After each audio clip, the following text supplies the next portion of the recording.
Hi everyone, I am Fiona. In this video, Mr. Shen introduces the ball valve used at the front end of the EPS block molding machine.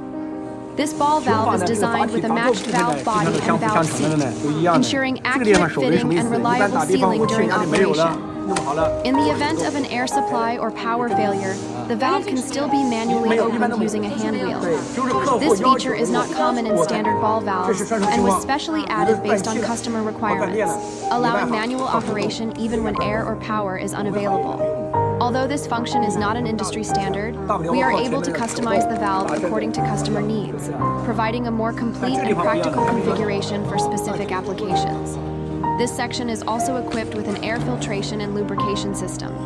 It helps clean the compressed air and provides necessary lubrication, reducing wear on components and extending their service life.